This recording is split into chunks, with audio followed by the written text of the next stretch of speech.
Direction le Val d'Or et l'hippodrome de Saint-Cloud pour le Quintet Plus de ce mardi 3 juin. Le prix du Château de Saint-Cloud, un handicap réservé à des chevaux de 4 ans et plus, est disputé sur la distance classique de 1400 mètres. Dans ce handicap des plus ouverts, je fais confiance en priorité au top weight de l'épreuve. Il s'agit du numéro 1, Lorenzo de Medici, souvent en vue dans cette catégorie lorsqu'il évoluait pour le compte de la famille Bocci. Il s'est refait une santé en début d'année dans la catégorie des réclamés, passé ensuite sous la houlette d'Adrien Foissier. Il vient de très bien se comporter à 2 reprises dans des Quintets Plus réservés aux stayers. Le retour sur la distance classique ne m'inquiète pas plus que ça et je le crois capable d'épingler un premier quintet à son palmarès. Je le oppose directement le numéro 8 Zelzari qui dépend d'un entraînement redoutable, celui de Daniel Amélé.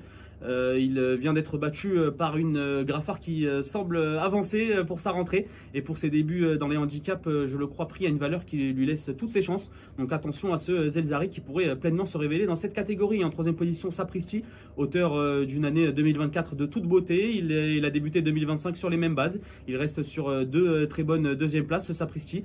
Et son mentor le présente en grande confiance, donc il devrait lutter pour les premières places numéro 6. Le One Point, le numéro 14, nous a souvent habitués à des fins de course particulièrement tranchantes. Certes, elle aura besoin d'un bon parcours et d'une course rythmée, mais si tel est le cas, je pense qu'elle devrait en doubler plus d'un pour finir et pourquoi pas s'immiscer dans la bonne combinaison du Quintet Plus. Enfin, je conclue avec les deux atouts de Michael Delzang, à commencer par le numéro 13 Olympique Flambé, qui s'est imposé en débutant de très plaisante manière avant d'avoir un peu de mal à confirmer ses très bonnes dispositions. Maintenant, c'est un cheval encore tout neuf et depuis qu'on l'a muni d'œillères australienne, tout va bien pour lui. Il n'a trouvé que Wedgwood Pearl lors de son avant-dernière sortie pour le dominer. Wedgwood Pearl qui s'est classé ensuite troisième d'un très bon quintet. Donc attention à ce Olympique Flambé associé pour la première fois à Michael Barzalona. Enfin, sa compagne d'écurie, la Templière, complétera mon ticket en 6e position.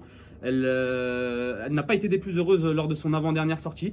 Elle nous a laissé sur notre faim, certes, dernièrement sur l'hippodrome de Saint-Cloud, mais son mentor décide de la munir d'œillères pour seulement la deuxième fois de sa carrière. Et lors de sa première tentative munie d'œillères, elle s'était classée deuxième d'un quintet en 2024. D'autant plus qu'une livre lui a été enlevée sur l'échelle des valeurs. Attention à cette la Templière qui pourrait bien refaire parler d'elle. Mon ticket en 6 chevaux, je vous le résume en chiffres.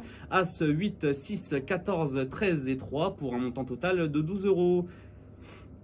Et n'oubliez pas de vous rendre sur notre site equidia.fr pour retrouver toutes les informations autour de ce Quintet Plus ainsi que toutes les actualités autour des courses hippiques en général. Bonjour à tous.